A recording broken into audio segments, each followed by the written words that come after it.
Hello, lovers of Japanese role-playing games, or just RPGs in general. This is the JRPG Report. My name is James Fisher. We are currently on episode 56. Hard to believe we've been at it for that long. And for those of you who have been here from the beginning, a huge thank you. But if this is your first time tuning in, a huge thank you and welcome as well. We don't have a ton of news to talk about today or this week.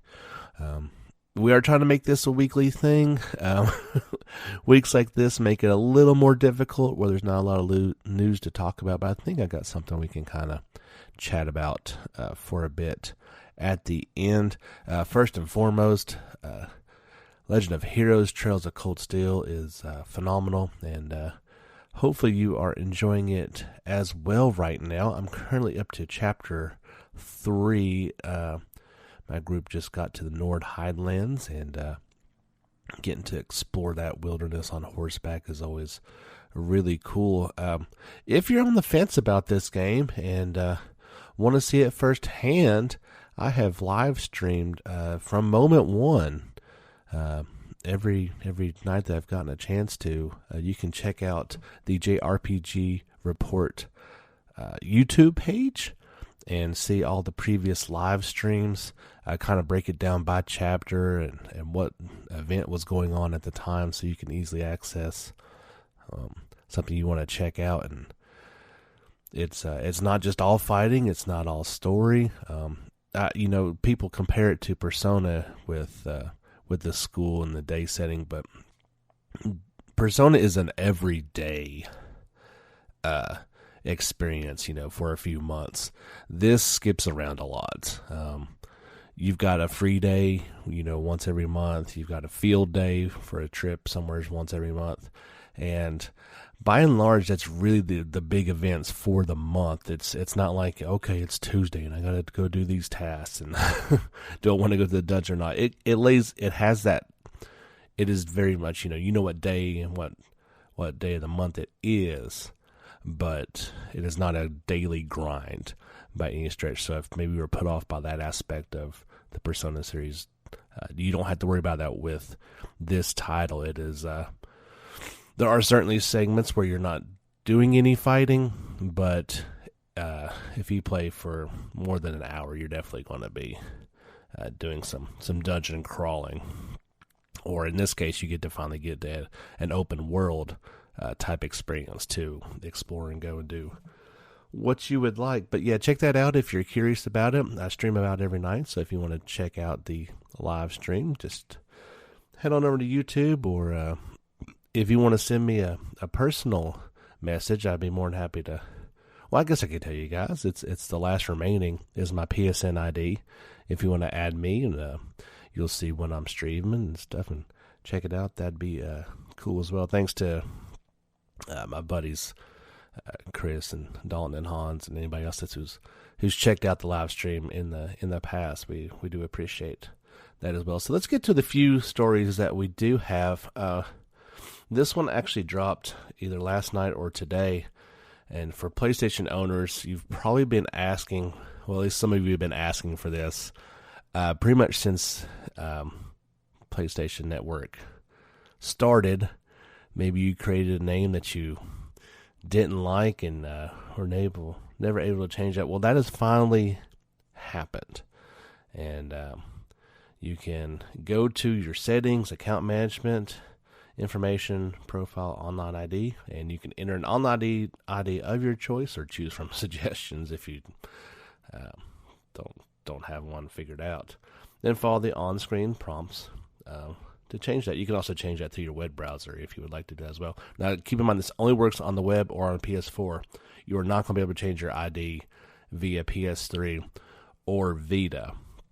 And so, after reading through kind of what all it entails, I've always understood why they didn't want to do this feature, but now I really understand, because there's definitely a host of what ifs that could go down. Now, your first time you change it, it's free.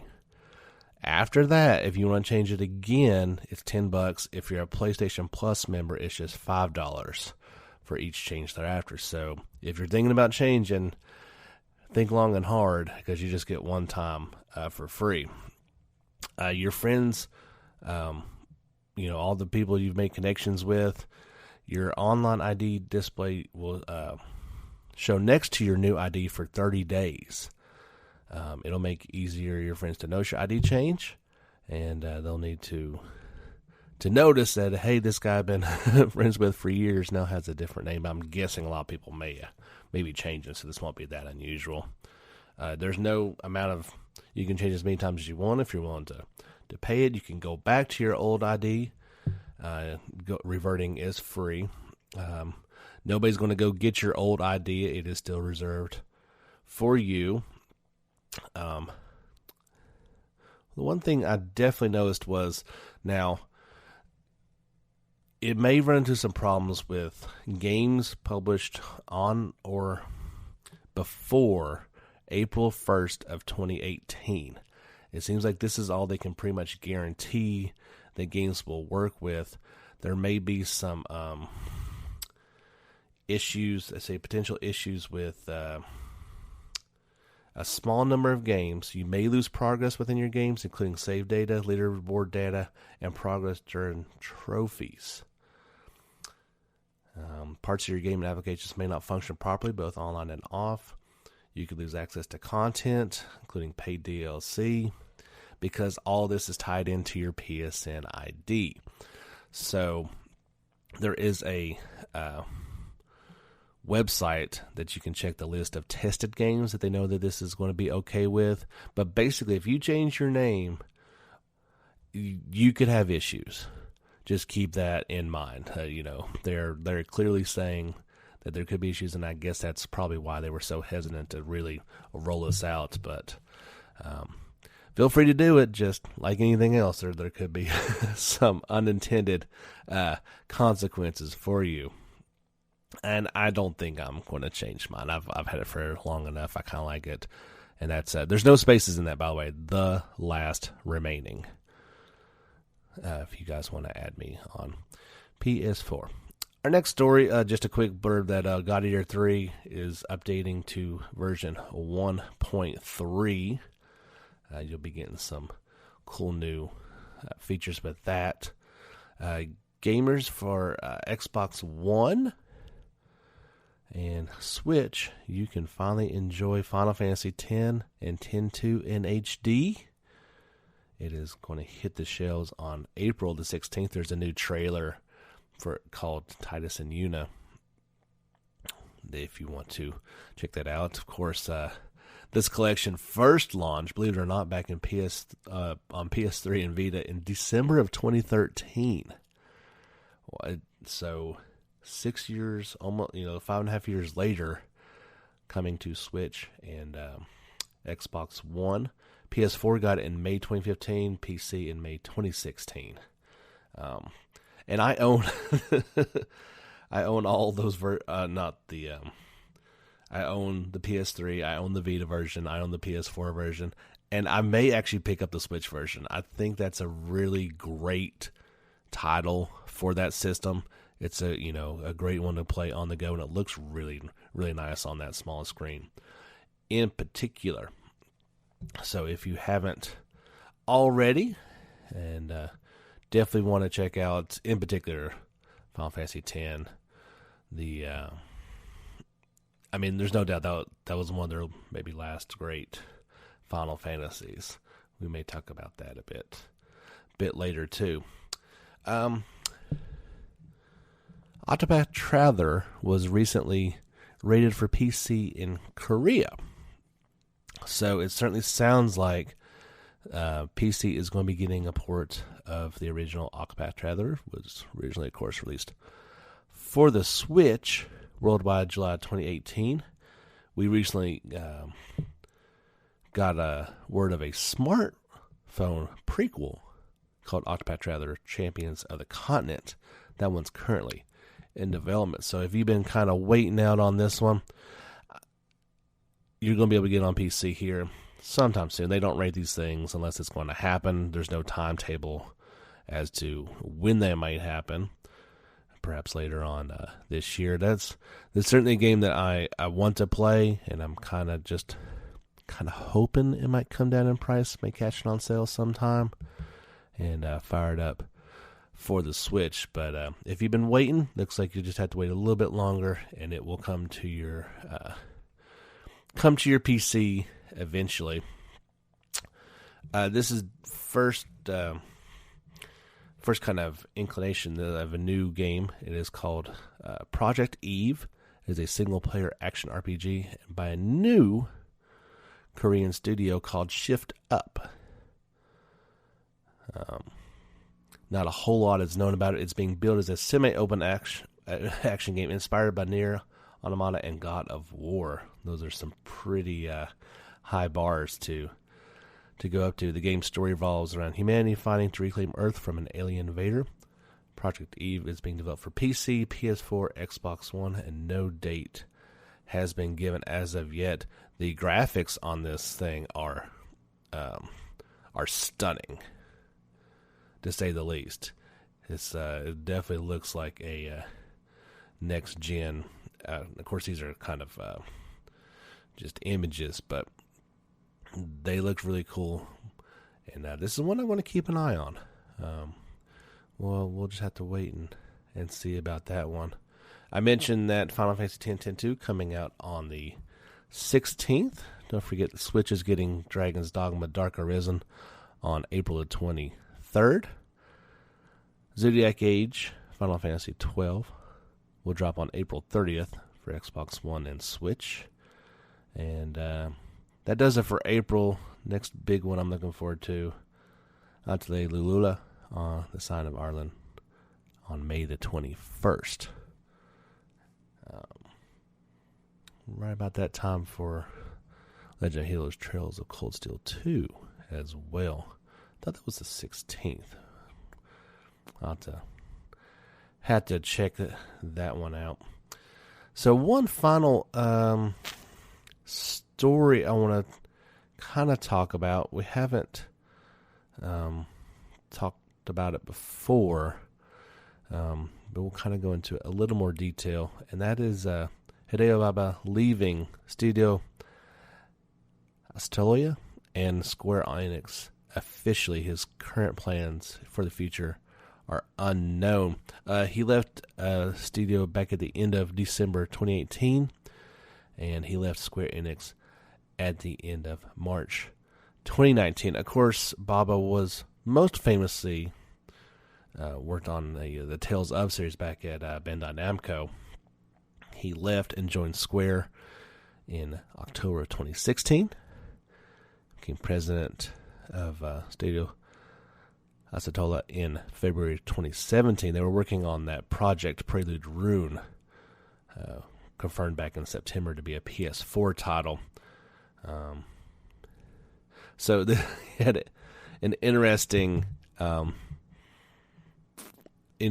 statement. That's just accompanying the change at Studio Astola's management policies. I've resigned as the company's president as of the end of December 2018, and I've resigned from Square Enix as of the end of March 2019, he said in a press release. Thank you again to Square Enix for giving me a variety of experience. I will continue to support everyone from behind the scenes and sincerely hope for further growth from Square Enix Group. I want to thank you for giving me a variety of experience. That's about as lukewarm and neutral a goodbye, I think, as one could possibly give. I mean, just, thanks for a paycheck. I don't know how else to really put that one. It didn't sound good. It sounded like maybe he kind of just got shown the door, but just didn't really seem to work out too well for him there. I think it was one of those moves, like, I don't know if I talked about it at the time. I think I did when he left, and the Tales of series kind of we weren't sure what was going to happen with it. I think it's in good hands. I think the Tales of Vesperia remake certainly, was a great move for them. We'll have to see the next Tales of game, but it's kind of, the passing of an Aaron a little bit with not knowing what he's going to do in the future. Doesn't look like, I doubt he goes back to Bandai Namco, and I don't think anybody really wants that, but we'll just have to wait and see what goes on for the future. So that's all the news that we really had to talk about. The recent re-releases of all the Final Fantasies and all the upcoming ones coming out for the Switch here soon.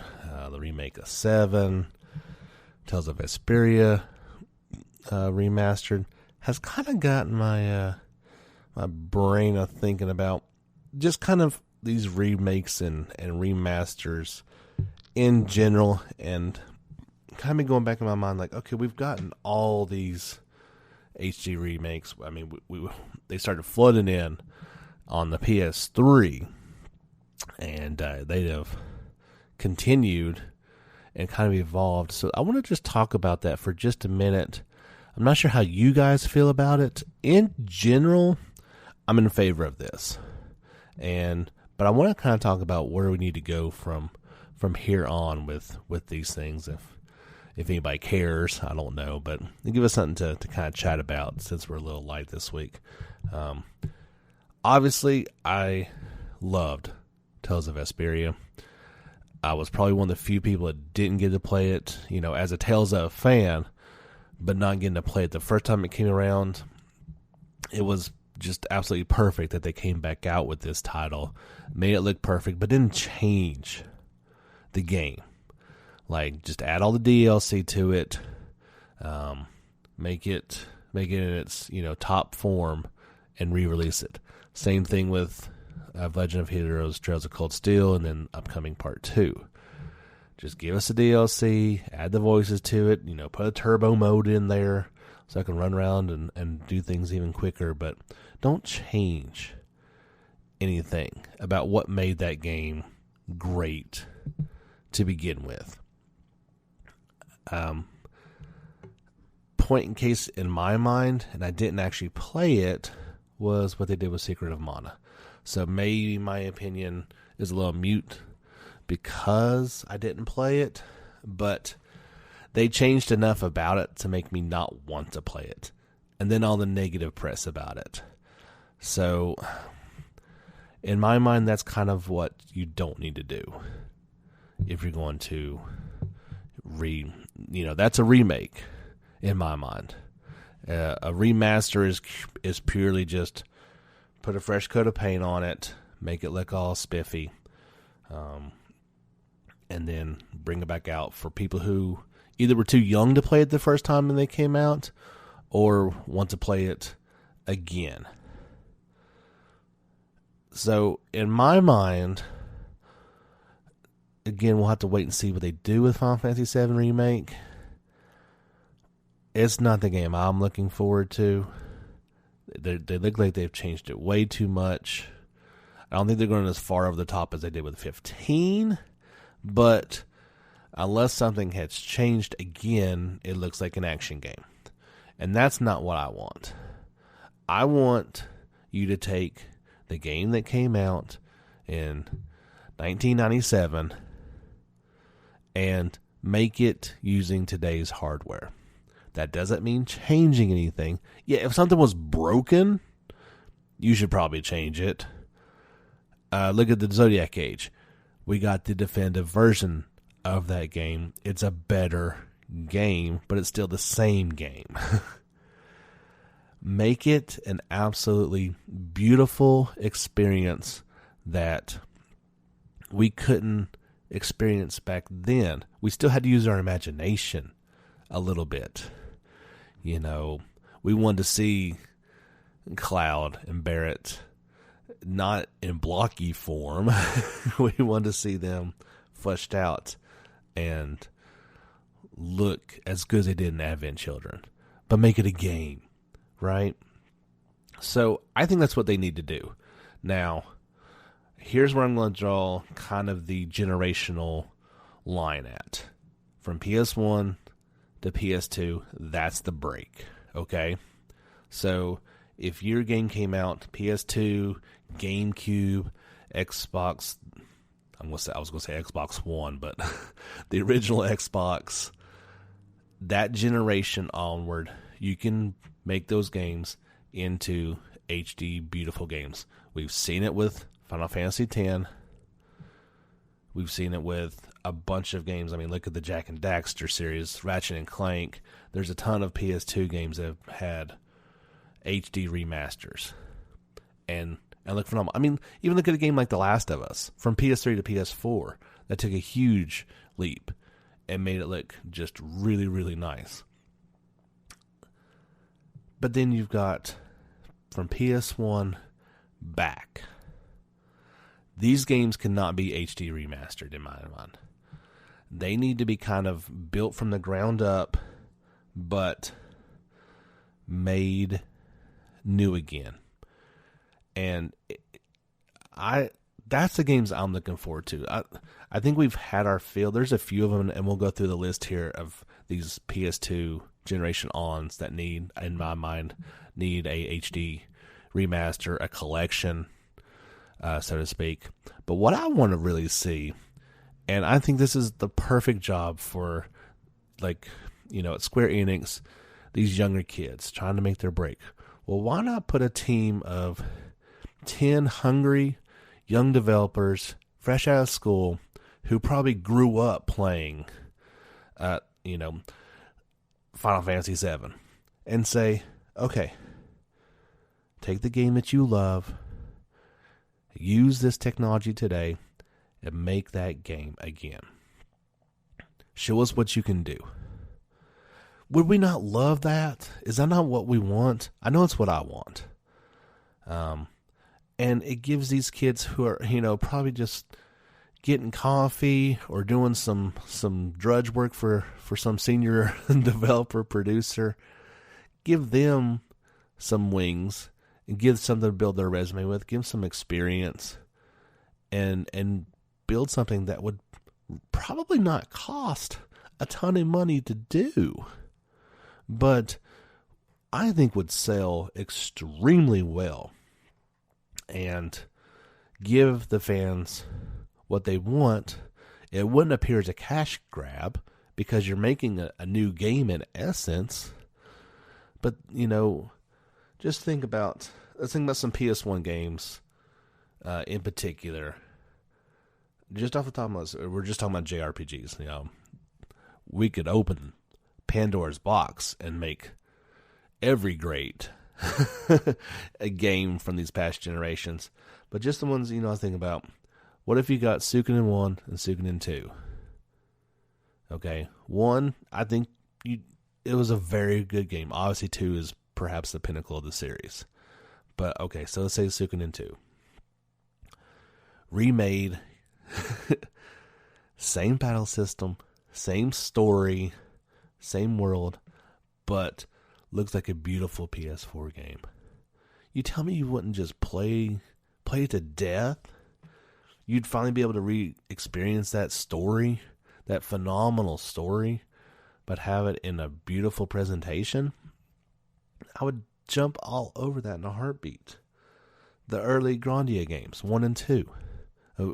Let's throw that in there. Now, I know those really came out on PS2 and Dreamcast, but especially like the first one, I think it pretty much looked like a PS1 game.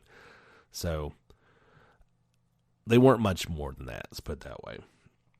I think those are prime games. We talked about Secret of Mana. Let's do it that way and not change things like that. I think Super Nintendo is a huge open story for something like that. Can you imagine like Super Mario RPG? If Nintendo finally got a hold of that one and remade it and made it look like Mario vs. Rabbids, something like that.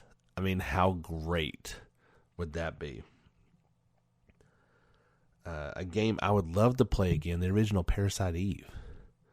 I mean, a survival horror type Japanese RPG. It was such a novel concept back then. It looked great on PS1. Reimagine that with today's graphics. Again, don't change anything. That's, I think, where we're misstepping on things. We're changing things. We're revising history. Let's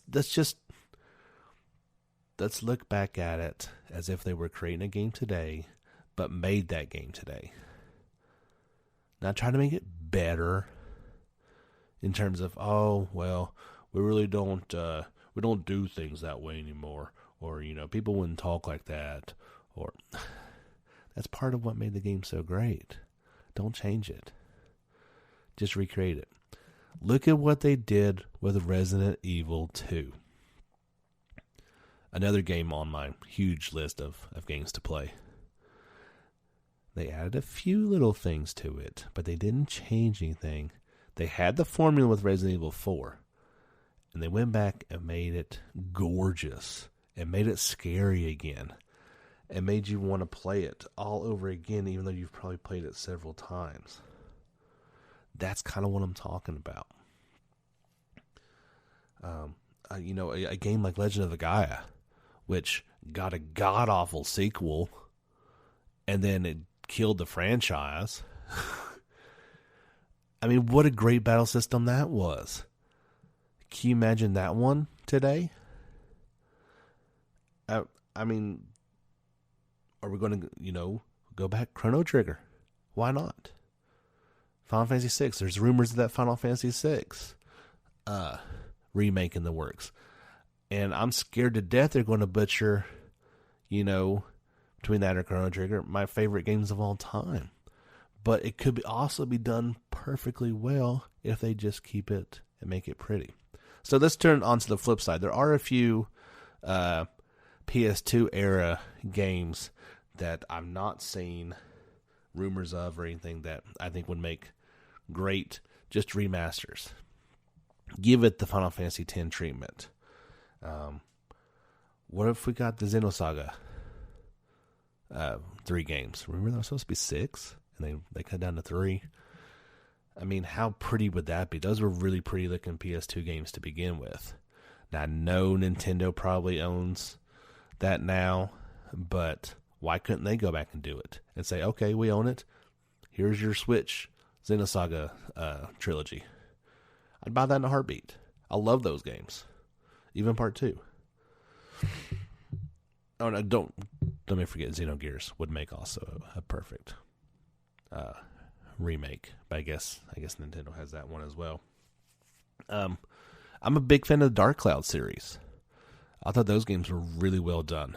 If I can't get a third entry in that, which I still think they should do, I think Sony could really knock it out of the park with a third one of that.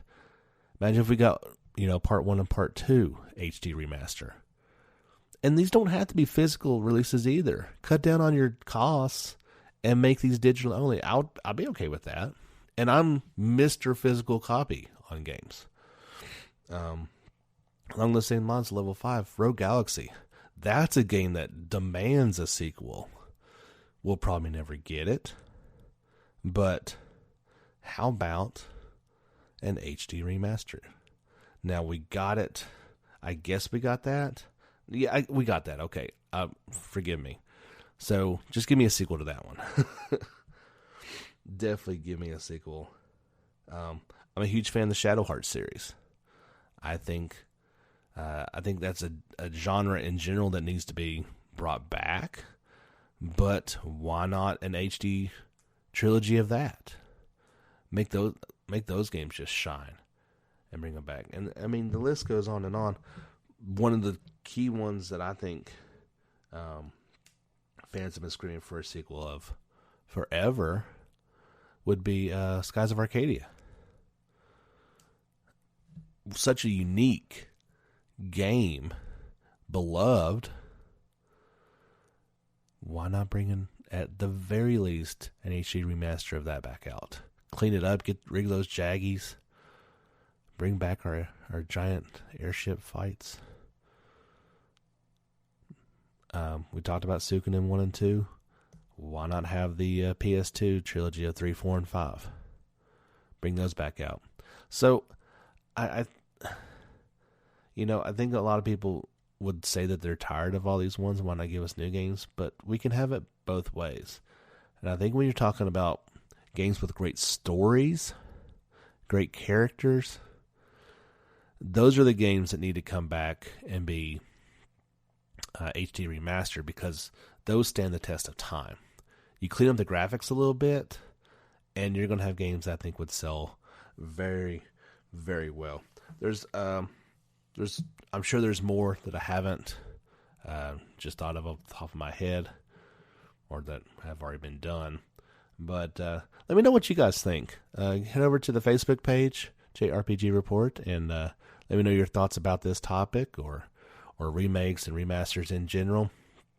We can talk about it some more next time. What's a series or a game that you feel needs this revision?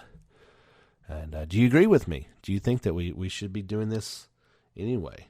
I'm kind of surprised though it hasn't. So maybe it can finally happen. Don't forget to check out the YouTube page. I'm probably going to make a specific video about this very idea. Maybe break it down into two with the two generations that I talked about, and dig a little bit, make sure I didn't miss any titles. Maybe keep it at like 10 or something like that. We'll probably be doing that here fairly soon once I get some free time. But check out our live streams over there, our past videos, and make sure to subscribe and leave some comments. Do all those fun things. But that's going to wrap it up for episode 56. Thank you so much for giving us a listen. We will be back maybe next week. We'll have to see. Maybe I'll give you guys a short podcast again next week. I'm trying to do it every week for you guys. We'll see what we can do. But until then, get back out there and level up.